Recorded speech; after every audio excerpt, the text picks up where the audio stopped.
यह final paper third long answer type question from Wasteland. Write a note on the use of imagery in the Wasteland. Wasteland में काल्पनिकता के प्रयोग पर एक लेख लिखिए. Introduction. Imagery is a very popular term in literature. कल्पनावाद साहित्य का एक बहुत प्रिय शब्द है. It is mental picture created by poet और writer into his literary work to make more clear to the reader's mind the ideas which he wants to communicate to his readers. It is mental picture. यह एक मानसिक चित्र है जिसको कि कवि या लेखक साहित्यिक कार्य के द्वारा पाठक के मस्तिष्क में अपने विचारों को स्पष्ट करने के लिए करता है. Which he wants to communicate with his readers, जिसके बारे में वो अपने पाठकों से बातचीत करना चाहता है. इमेजरी कल्पनावाद का एक साहित्य में प्रमुख शब्द है. यह मानसिक चित्र को उत्पन्न करता है. कवि या लेखक जो अपने साहित्यिक कार्यों में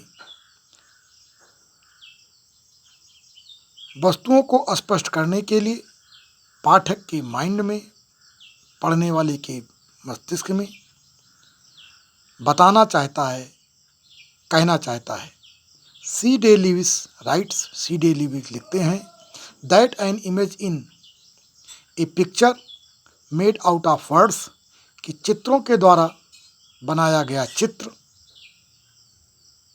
एंड दी पोएम और कविता मे बी एन इमेज, एक आकृति के रूप में हो सकती है, compose from the multiply of image, जिसकी रचना आकृतियों के कई रूपों से की जाती है.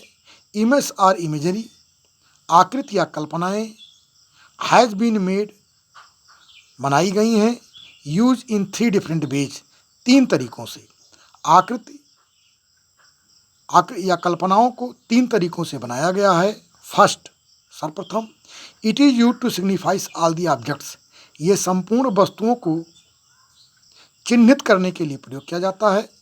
एंड क्वालिटीज ऑफ रिसेप्शन, और अनुमान की गुणवत्ता को refer to in a poem, जिसका संदर्भ कविता में किया जाता है, or other works of literature, या साहित्य के अन्य कार्यों में, आइदर बाई लिटरल डिस्क्रिप्शन, या तो अक्षरशः विवरण के द्वारा, आर बाई इल्यूजन, या संदेह के द्वारा, आर इन द एनालॉग, या विश्लेषण या उस माध्यम से, used in its similes and metaphor, जिसका प्रयोग उन्होंने उपमा और रूपक के रूप में किया है. द इमेजरीज कास्ट विजुअल, आकृतियाँ दार्शनिकता को विस्तृत करती हैं. ऑडिटरी, श्रवण माध्यम से, टक्टाइल, स्पर्शता को, ऑल्फैक्टरी, गंध को, गस्टरी, हाव भाव या स्वाद को, काइनेटिक, सेंसेशन ऑफ मूवमेंट, गतिमान, संवेदनाओं को, and thermal sensation of heat and cold, और ये आकृतियाँ थर्मल, हीट एंड कोल्ड के संवेदनाओं को भी अभिव्यक्त करती हैं. Impression on the mind of readers, और इसका प्रभाव पाठकों के मस्तिष्क पे पड़ता है. Imagery is further used to signify description of visual objects. Imagery का प्रयोग दार्शनिक वस्तुओं को व्यक्त करने के लिए किया जाता है, एंड सीन्स, और दृश्यों को, and to picturise a particular idea, और किसी विशेष आकृति को पार्टिकुलराइज किया जाता है, विशेष रूप से व्यक्त किया जाता है. As we find in Ancient Mariner, जैसा कि हम एंशियंट मैरिनर नामक कविता जो कि कालरिज के द्वारा लिखी गई है में पाते हैं. When mariner explains to the wedding guest, जबकि जहाँ मैरिनर वेडिंग गेस्ट, बारात में जाने वाले अतिथि के बारे में व्याख्या करता है। द कन्फ्यूजन संदेह उत्पन्न करता है। And the scene of thirst in the poem और थर्स्ट के दृश्य को, प्यास के दृश्य को वो व्यक्त करता है। कवि कहता है water water everywhere and all the ship did sink. चारों तरफ पानी ही पानी दिखाई पड़ रहा था, जिसमें कि नावें डूब जाती थी, डूब सकती थी। वाटर वाटर एवरीवेयर, हर जगह जल मग्न अवस्था दिखाई पड़ रही थी। But not a drop to drink, लेकिन पीने के लिए एक बूंद पानी नहीं था। ऐसे कल्पनावाद का प्रयोग टी.एस. इलियट ने वेस्टलैंड में किया है। An imagery is use to signify figurative language. Imagery का प्रयोग अलंकारिक भाषा का प्रयोग करने के लिए किया जाता है। In the form of metaphors and similes, metaphor और सिमिली के रूप में। Use of imagery in T S. Eliot, T S. Eliot की कविताओं में इमेजरी का प्रयोग। T S. Eliot has made free and frequent use of imagery in to his poems. T S. Eliot ने स्वतंत्र और प्रायः कल्पनावाद का प्रयोग अपनी कविताओं में किया है। The scene in love song of J L. Alfred Prufrock, यह दृश्य love song of J L. Alfred Prufrock opens with an imagery of natural background. यह प्राकृतिक भूमिका की कल्पनावाद में खुलती है। The poet draws the picture of the evening, कवि संध्या का चित्र प्रस्तुत करता है। When the romantic self of Prufrock, जहाँ प्रूफॉक का कल्पनावाद प्रपोजेज टू रियल सेल्फ, वास्तविकतावाद को प्रपोज करता है। To go to meet his beloved, कि वो जाए और अपनी प्रेमिका से मिले। टू प्रपोज हर, और उसको प्रपोज करे, शादी के लिए प्रपोज करे।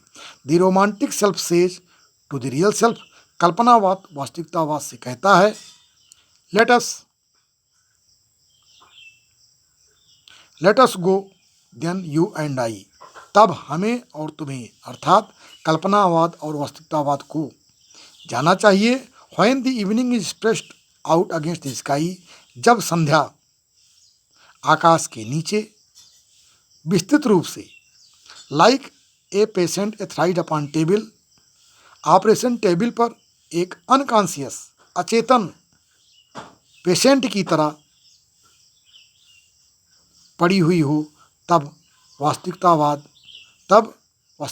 और कल्पनावाद को अपनी प्रेमिका के पास जाना चाहिए और उसे विवाह के लिए प्रपोज करना चाहिए। Let us go then you and I, आओ हम और तुम, अर्थात कल्पनावाद और वास्तविकतावाद दोनों चलें। When the evening is spread out against the sky, like a patient etherised upon a table, operation table पर एक बेहोश किए गए पेशेंट की तरह जब संध्या आकाश के नीचे अचेतन अवस्था में पड़ी हो, उस समय कवि कहता है कि वास्तविकतावाद और कल्पनावाद को अपनी प्रेमिका के पास जाना चाहिए।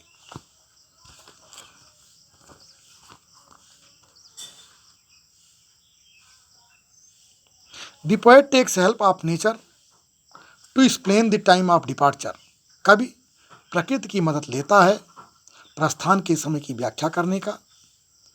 टू मेक सिचुएशन क्लियर, स्थिति को स्पष्ट करने के लिए। ही यूजेज मेटाफर ऑफ पेशेंट, उसने पेशेंट एथराइज्ड पेशेंट के रूप में, बेहोश पेशेंट के रूप में मेटाफर का प्रयोग किया है। Who is passing through the state of unconsciousness, जो अचेतन अवस्था की दशा से गुजर रहा है। He is neither alive nor dead, यह पेशेंट ना तो मरा है और ना जिंदा है। I the time is neither day और नाइट, जैसे कि ये समय ना तो दिन है और ना रात है। इट इज़ साइंटिफिक इमेजरी, ये एक वैज्ञानिक कल्पनावाद है। यूज्ड बाय द पोएट, जो कवि के द्वारा प्रयोग की गई है। Living in the age of science, जबकि कवि वैज्ञानिक युग में जी रहा है। Different kinds of imagery in T S. Eliot, T S. Eliot की कविताओं में विभिन्न तरह के कल्पनावाद। Many poets have used functional imagery, बहुत से कवियों ने क्रियात्मक कल्पनावाद का प्रयोग किया है। He makes use of pictures, उन्होंने चित्रों का प्रयोग किया है। To bring out the imagery of life, जीवन की कल्पना को प्रस्तुत करने के लिए। His image sweet the plan of his poems, उनकी आकृतियाँ कविता की योजनाओं को उपयुक्त ढंग से प्रयुक्त करती हैं। In love song of Prufrock, love song of Plutarch में the poet proposes to bring to light the boredom and frustration of life. कवि जीवन की निराशा और उदासी को प्रकाश में लाने का प्रयास करता है एंड द इनकेपेबिलिटीज ऑफ लवर, और प्रेमिका की अयोग्यताओं को प्रकाश में लाने का प्रयास करता है। ही सफरिंग फ्रॉम द इनएबिलिटी, वो उस अयोग्यता से सफ़र कर रहा है टू लव हिज बिलव्ड, जिससे कि वो अपने प्रेमिका को प्यार करता है। Eliot creates this scene into the mind of lover. Eliot प्रेमियों के मस्तिष्क में इस दृश्य को उत्पन्न करता है by creating two personalities in him, उसमें दो व्यक्तित्वों को उत्पन्न करके। To create a picture of his mind, उनके मस्तिष्क में चित्रों को उत्पन्न करके। He takes the help of literary references, वो साहित्यिक संदर्भों की मदद लेता है एंड मेटाफिजिकल कंसाइट्स, और आध्यात्मिक उदाहरणों का। एज ए लिटरेरी इमेज, एक साहित्यिक आकृति के रूप में he presents the picture of Hamlet and Polonius, वो हेमलेट और पोलोनियस के चित्र को प्रस्तुत करता है फ्रॉम शेक्सपियर, जो कि शेक्सपियर से ली गई हैं।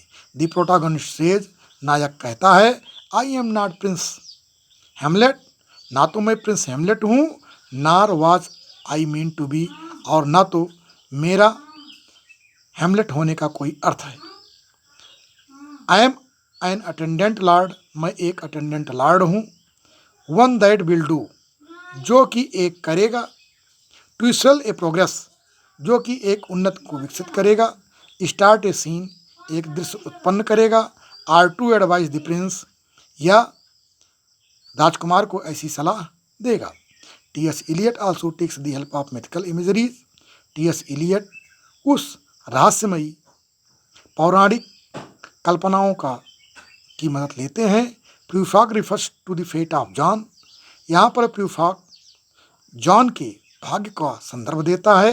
द बैप्टिस्ट, जो बैप्टिस्ट है, who refused the proposal of Salome, जो कि सैलोम के प्रस्ताव को इनकार कर देता है। हु लास्ट हिज हेड, जो अपना जीवन खो देता है। प्लूटार्क फील्स अदरवाइज, प्लूटार्क भी इसी तरह अन्यथा महसूस करता है।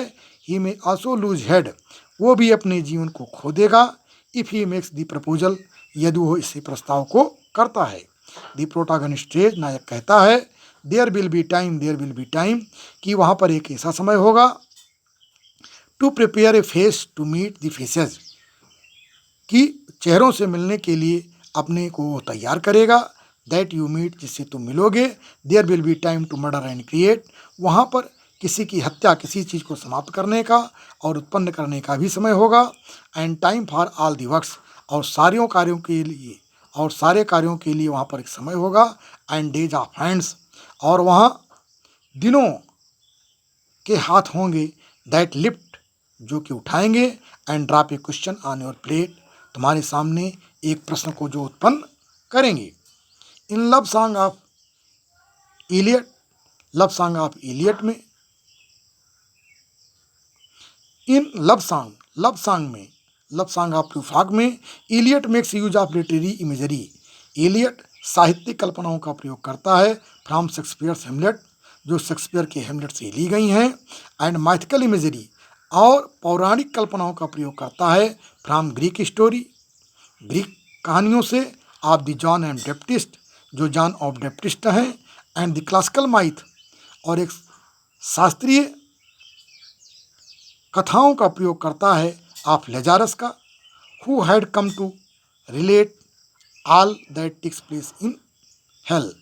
लेजारस, जो कि ये बताने आता है कि नर्क में क्या घटित हो रहा है। Imagery in the Wasteland, Wasteland में कल्पनावाद। T S Eliot makes the use of following image. T S Eliot निम्न आकृतियों का प्रयोग करते हैं। द क्लासिकल इमेजरी, शास्त्रीय कल्पनाएं। एंड लिटरेरी इमेजरी, और साहित्यिक कल्पनाएं। इन द वेस्टलैंड में टी एस इलियट साहित्यिक और शास्त्रीय कल्पनाओं का प्रयोग वेस्टलैंड में करते हैं।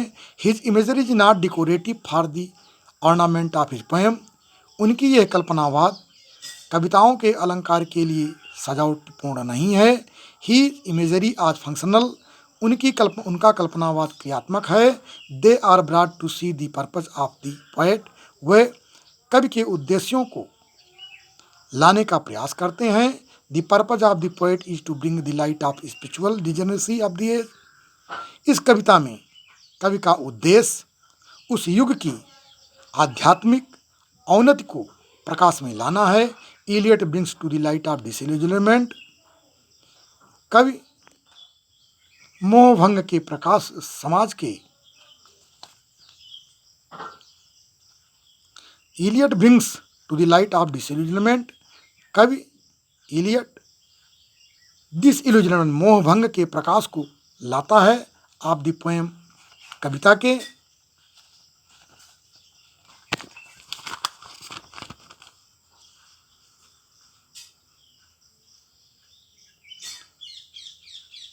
ऑफ जनरेशन जो पीढ़ियों में व्याप्त है। The poem symbolizes the vanished glory of the past.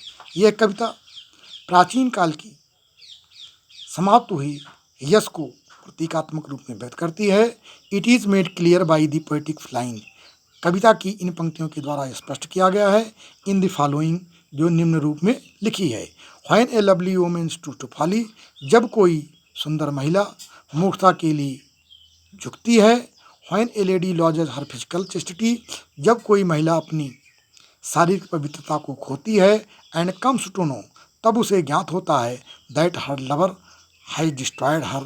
कि उसके प्रेमी ने उसको डिस्ट्रॉयड कर दिया है, मतलब कि उसको छोड़ दिया है, उसको नष्ट कर दिया है। It is for the ladies to kill herself. ये महिलाओं के लिए है जो खुद को नष्ट कर देती हैं, मार देती हैं। To give repentance to her lover. अपने प्रेमिका को, अपने प्रेमी को पश्चाताप प्रदान करके। टुडे आजकल sex has become a common affair. Sex एक सामान्य क्रियाकलाप हो चुका है। Ladies do not give importance to the physical purity. आज की महिलाएं अपने शारीरिक शुद्धता पर ज़्यादा महत्व नहीं देती। They invite customer for sexual preference. वह ग्राहकों को लैंगिक क्रियाकलाप के लिए इनवाइट करती हैं। When one customer goes. जब एक ग्राहक जाता है। The another comes, one comes, और तब दूसरा ग्राहक आ जाता है। After sexual intercourse.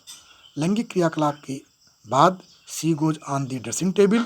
वह ड्रेस सजावट के टेबल पर जाती हैं। And prepares herself to meet another customer. दूसरे कस्टमर से मिलने के लिए खुद को तैयार करती हैं। In ancient past. प्राचीन काल में। When the chastity of women was lost. जब किसी महिला की पवित्रता भंग होती थी। She repented life long. वो आजीवन पश्चाताप करती थी। For loss of her purity. अपनी शुद्धता की हानि पर। The poet brings the contrast between the past and the present from the classical poetry of Procne and फिलोमेल।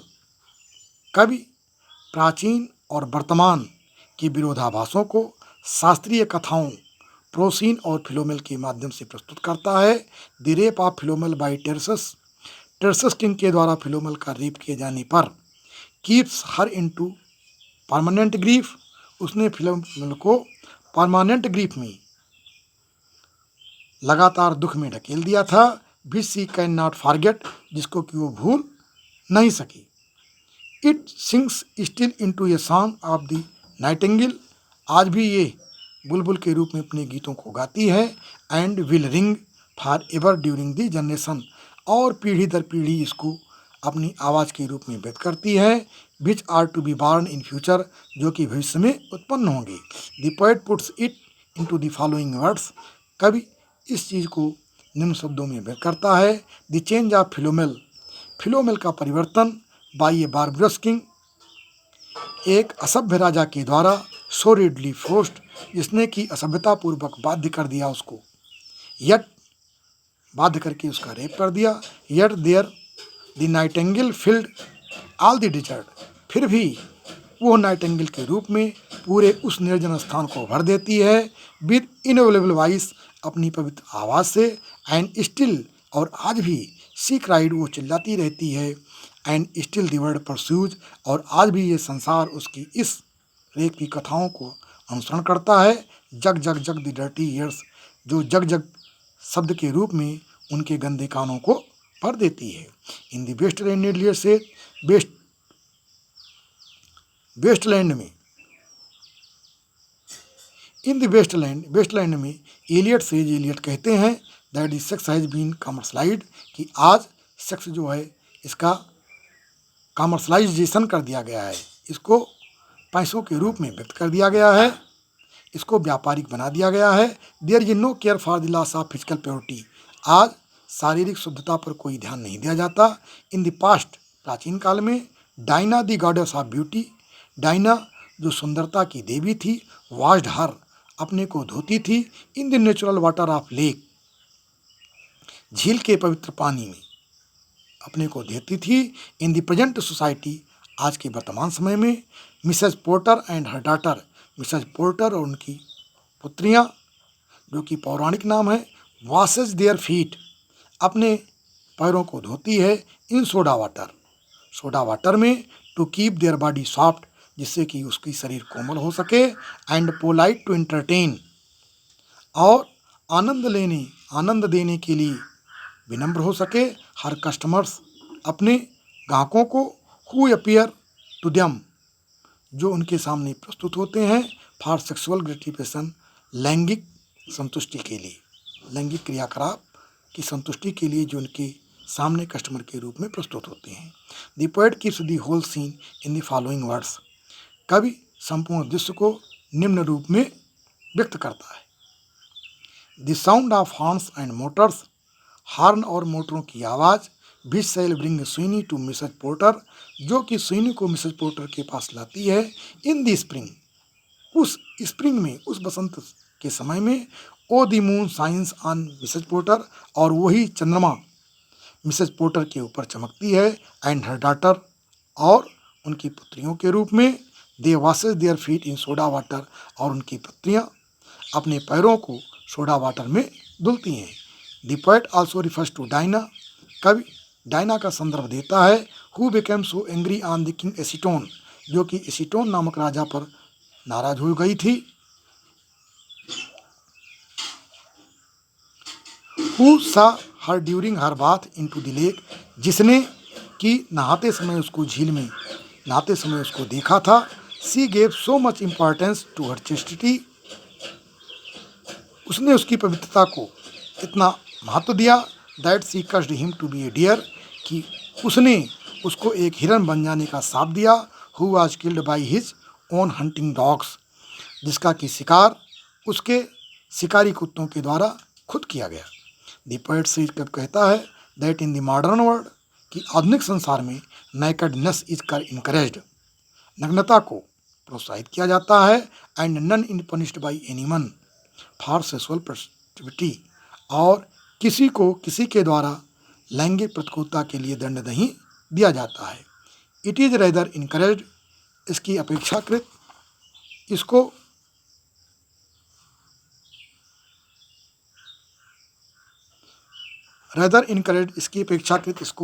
प्रोत्साहित किया जाता है। दो द पावर ऑफ इमेजरी, यद्यपि कल्पना की शक्ति से T S. Eliot creates a picture of nature, T S. Eliot प्रकृति का ऐसा दृश्य उत्पन्न करते हैं, सच एज फ्लावर, जैसे कि फूलों का, गार्डन का, सी एंड क्लाउड्स का। There is the picture of climates, वहाँ पर वेस्टलैंड में जलवायु का, महीनों का, दिनों का, वर्षों का चित्र उत्पन्न किया गया है। Rocks are use for the churches, rock का प्रयोग चर्च के लिए किया गया है। Trees are made the place of rest, और वृक्षों का प्रयोग आराम के स्थानों के रूप में किया गया है। Where there is the shadow of religion, जहाँ पर धर्म की छाया व्याप्त है। There is picture of dog, वहाँ पर कुत्ते का ऐसा चित्र है। Who is suppose to dig the earth, जिसको कि सोचा जाता है कि वो धरती की खुदाई करता है। And bring the hidden truth to the light down from the earth, और वो धरती के नीचे छिपे रहस्यों को प्रकाश में लाता है। इलियट कहते हैं that the dog is friend to man, कि डॉग जो है मानव का मित्र है, जो धरती के छिपे हुए रहस्यों को खुदाई करके उनके सामने प्रस्तुत करता है।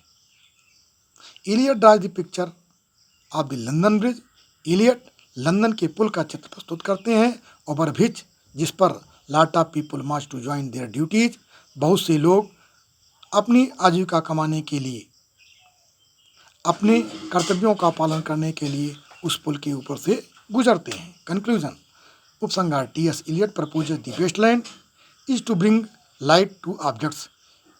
टी.एस. इलियट का पर्पस वेस्टलैंड में दो वस्तुओं को प्रस्तुत करने का उद्देश्य है। He unveils the sense of society, वो समाज के पापों को अनवील करते हैं, पर्दे से बाहर निकालते हैं। It is expressed through the following lines of the first section. ये कविता के प्रथम भाग द बरियल ऑफ डेड से निम्न पंक्तियों में व्यक्त किया गया है। Here sex has started before the days of maturity. यहाँ पर कवि बताता है कि वेस्टलैंड नामक कविता में लंदन में sex has started before the days of maturity, कि सेक्स की शुरुआत मैच्योरिटी के पहले की जाती है। माई कज़न, कवि कहता है, my cousin he took me out of the sledge, कि मेरे चचेरे भाई ने, he took me out of the sledge, उसने मुझे स्लेज से बाहर निकाला। एंड आई वॉज फ्राइटेंड, और मैं डरी हुई थी। ही सेड, उसने कहा, Mary Mary hold on tight, सख्त रहो, एंड डाउन, और झुक जाओ, be bent in the mountains, और हम पर्वतों पर गए, देयर यू आर फ्री, और वहाँ पर तुमको स्वतंत्र कर दिया जाएगा। धन्यवाद। कृपया इस वीडियो को लाइक, शेयर और सब्सक्राइब करें, जिससे कि अन्य आवश्यक बच्चों को लाभ पहुँच सके। वीडियो देखने के लिए धन्यवाद। कृपया इस वीडियो को और इंस्टीट्यूट से संबंधित विद्यालयों में पढ़ने वाले छात्रों को भी शेयर करें, जिससे कि ये सामग्री उन आवश्यक बच्चों के पास पहुंच सके जिनको इनकी वास्तव में आवश्यकता है। क्योंकि इस प्रकार का वीडियो YouTube पर अभी उपलब्ध नहीं है। केवल इस विद्यालय के योगदान से यह वीडियो एमए फाइनल के बच्चों के लिए प्रस्तुत किया जा रहा है, जिससे कि वे कहीं पर रह कर के अपनी शिक्षा को सही दिशा दे सकें और जीवन को कामयाब बना सकें। वीडियो देखने के लिए धन्यवाद।